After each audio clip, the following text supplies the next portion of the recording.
Bonjour, je m'appelle Pascal Poudrier, je suis professeur ici de ninjutsu. J'enseigne depuis les 8 dernières années, mais le temps passe vite, fait que des fois j'ai perdu le compte des idées, des années un petit peu. On qualifierait pas ça, nous, de sport, c'est une activité physique et mentale. On pourrait même dire aussi philosophique aussi. Ça va avec un certain développement, les arts martiaux, ça va avec un certain développement personnel. Donc, ce qu'on fait, en fait, c'est qu'on rallie le corps et l'esprit ensemble pour le corps sain dans un esprit sain, en fait. C'est ça l'objectif. Donc, on apprend à reprendre la coordination de notre corps et de notre esprit. Ce qui distingue le ninjutsu des autres arts, principalement, on travaille très concrètement en partenaire, dans le fond. Il y a un agresseur et un défenseur. On alterne les rôles. Puis basé sur ça, bien, on pratique des choses très concrètes. On va pratiquer des techniques d'évasion, des techniques d'alignement, il va y avoir des techniques de frappe, des clés, des projections. Il y a un petit peu de sol aussi. Je ne suis pas personnellement un fan de sol, mais il y a du sol aussi, des armes.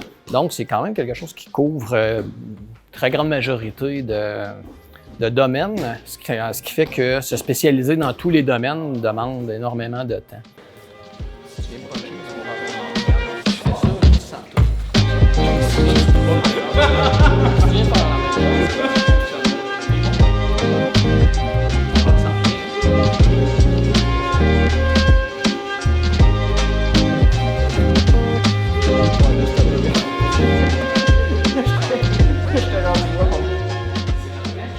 J'ai fait une recherche sur Wikipédia. J'ai regardé en fait tous les styles, j'ai regardé leur philosophie, leur approche et comment ça fonctionne. Puis il y a deux styles qui ont arrêté mon attention, c'est-à-dire l'aïkido et le ninjutsu. J'ai regardé les écoles étaient où, il y en avait une à Drummondville. Donc j'ai décidé d'aller rencontrer le professeur. Ça a cliqué et j'ai commencé à faire ma pratique. Voilà 12 ans de ninjutsu. Il n'y a pas de compétition ou de concours avec nous. C'est vraiment un cheminement qui est très personnel. Même le cheminement, l'évolution d'un étudiant, en fait, se fait de façon très personnelle. En fait, on travaille avec des compétences. Donc, on a 6 compétences de base qu'on travaille, c'est-à-dire corps et armes ne font qu'un.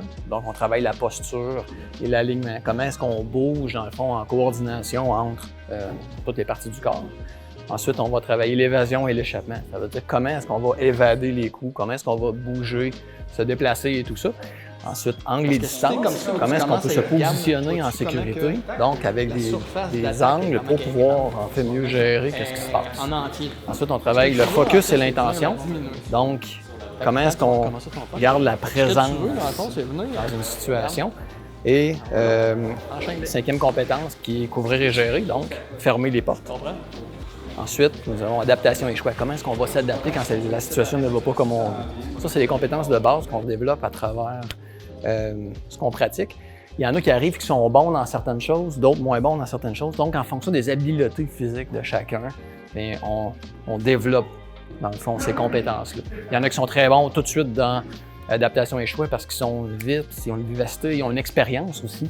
Il y en a qui arrivent avec de l'expérience de d'autres arts ou des expériences compétitives dans, par exemple, n'importe quel autre sport.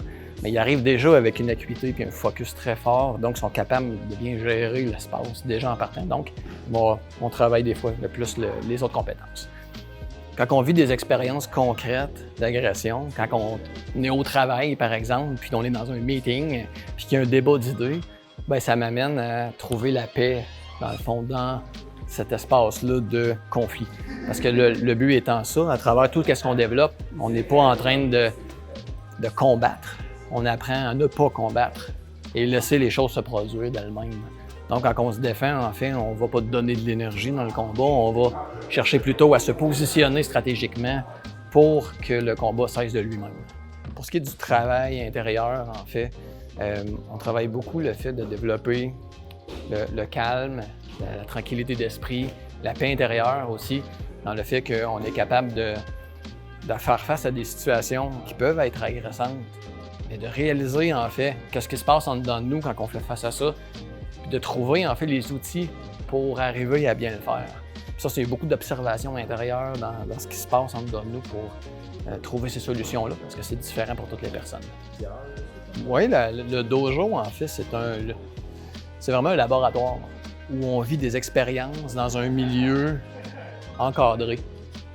Donc, si on veut apprendre, si on veut cheminer, en fait, ça ne sert à rien d'aller. Si on veut apprendre à se défendre, on va prendre ça très simple. Si on veut apprendre à se défendre, il ne faut pas aller dans la rue provoquer du monde puis expérimenter à la dure. Ça ne sert à rien, en fait, de faire ça. Ce qu'on veut, c'est venir dans un laboratoire où on se sent en sécurité. La notion de sécurité est importante parce que on ne vient pas ici, nous, pour compétitionner d'abord, puis on n'est pas ici pour se prouver.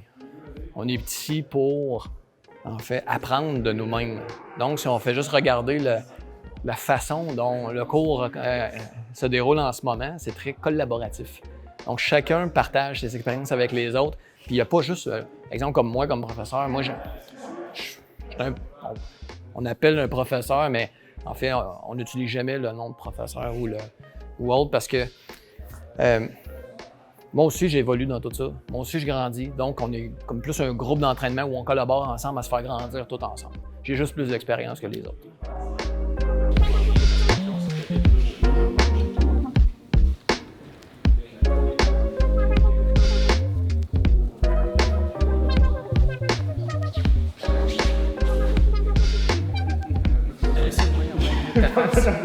Je suis pas un expert en histoire, j'ai des collègues qui sont vraiment meilleurs que moi, mais nos ancêtres, en fait, sur les premiers katas classiques qu'on a, ils remontent à peu près 1000 ans passés du Japon, mais ils viennent d'une influence de l'Asie et aussi de la Perse. Je crois que tous les arts martiaux viennent de ces influences-là. Donc, après ça, se sont teintés des contextes culturels. Donc, à travers ça, dans le fond, ça s'est développé, ça a évolué. Dans le Japon, il y avait des familles de samouraïs aussi qui étaient ronin, donc qui étaient comme rebelles face au gouvernement en place.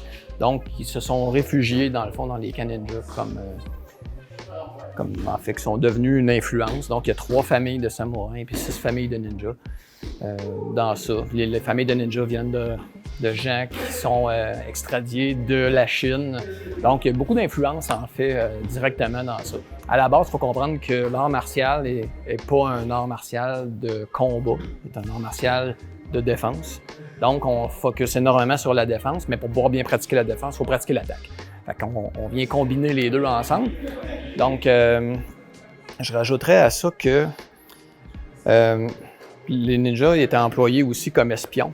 Donc, vu qu'ils étaient des espions, ben un espion, c'est pas là pour le combat. Mais quand c'est le temps d'être efficace et de faire des choses, ben c'est là l'objectif. Et nous, on travaille pas dans l'objectif d'assassinat ou tout ça. C'est plus approprié aujourd'hui. La façon dont on vient travailler l'art martial étant aujourd'hui moderne. Donc, on utilise les katas traditionnels pour comprendre les leçons des familles, en fait, des 9 familles, des 9 traditions. Je ne les connais pas les 9, en fait. C'est quand même énormément d'années d'entraînement, connaître 9 arts martiaux différents. Donc, il y a l'essence des arts martiaux qui se synthétise généralement en 2 familles. Donc, on travaille principalement ces 2 familles-là. Et les objectifs aujourd'hui, dans le fond, c'est qu'on travaille ça vraiment dans, oui, l'autodéfense, mais il y a aussi l'interaction avec les relations personnelles, en fait, qui sont des fois conflictuelles. Donc, tout part d'un conflit. Une agression peut être non physique, mais aussi verbale, émotionnelle. Donc, ça nous apprend à gérer aussi ces situations-là. Pour moi, dans le fond, après 12 ans d'expérience, aujourd'hui, c'est un moment d'intériorisation puis d'expérimentation de la vie. Quand je regarde ça aujourd'hui, quand je m'entraîne avec les gens, quand j'enseigne, je suis beaucoup plus dans le fait de moi m'observer dans ce qui se passe aussi, puis voir où je vais avoir des contractions. Parce que des fois, les contractions sont très petites. Ça peut être, tu sais, il y a une contraction, bien, le fait de le relâcher amène en fait des résultats des fois assez impressionnants ou spectaculaires sur ce qui se passe. Dans le sens que la personne elle va tomber toute seule juste parce qu'on va être bien positionné puis qu'on va prendre l'équilibre à cause de ça. Mais dès qu'il y a des tensions, les tensions génèrent une tension qui crée en fait comme une genre d'attraction, comme une opposition comme ça qui vient créer en fait des appuis. Donc quand on relâche ces appuis-là, automatiquement, l'appui opposé n'existe plus. Donc, ça permet de prendre plus conscience de notre corps, de notre moment présent, en fait. Ma pratique au quotidien, elle est beaucoup plus dans la méditation, le cheminement personnel, en fait, l'intériorisation, dans l'observation de soi, de ce qui se passe. Donc ça vient influencer par la force des choses tout ce qui se passe ici en laboratoire, dojo. Donc, il n'y a pas de pratique en particulier. Donc, naturellement, en fait, quand on développe une bonne hygiène intérieure, une bonne hygiène physique, naturellement, ça se répercute au quotidien. Donc, je prends des marches, je participe avec ma famille. J'ai une famille avec 3 enfants, une conjointe. Donc, je participe à la vie familiale, tu sais. Je suis content de le faire. Donc, je pense que ça a des répercussions positives dans ma vie de tous les jours, en fait. Mais bref, le point important, en fait, c'est que ça, c'est pas la menace. Ça, c'est une menace. Ça, c'est la menace. Okay? Ce qu'il faut faire, en fait, dans ça, c'est on va reprendre les exercices au départ. Fait que tu viens m'attaquer. Ce que je veux garder mon focus, c'est ça ici. Lui, pas le point qui s'en vient. C'est bon? Moi, donc. Moi. Lui, au complet. Moi. Ça, c'est l'objectif ultime. Mais déjà, de garder notre focus au centre, ici, c'est déjà un upgrade. Ça, c'est désastreux. Okay? Parce que si vous amenez votre attention ici, vous allez recevoir celui-là. C'est bon? Ça, c'est le point important. Ouais, on va le faire de l'autre côté. OK. J'aime mieux agresser les gens que la main droite. On va partir sur comme une espèce de protection. Les qualités requises pour pratiquer cet art-là, en fait, sont très simples. Ça prend beaucoup de détermination. Parce que les expériences qu'on vit ne sont pas nécessairement simples. Ils nous font cheminer intérieurement. Donc, ces expériences-là qu'on va vivre, en fait, vont nous faire grandir. Puis chaque pas qu'on fait, des fois, il est très difficile à faire le premier pas, ou le deuxième, ou le 10e, ou le 100e. Il y a des pas qui sont difficiles à faire. Mais quand on réussit à le faire, il y a des grandes libérations qui viennent se créer.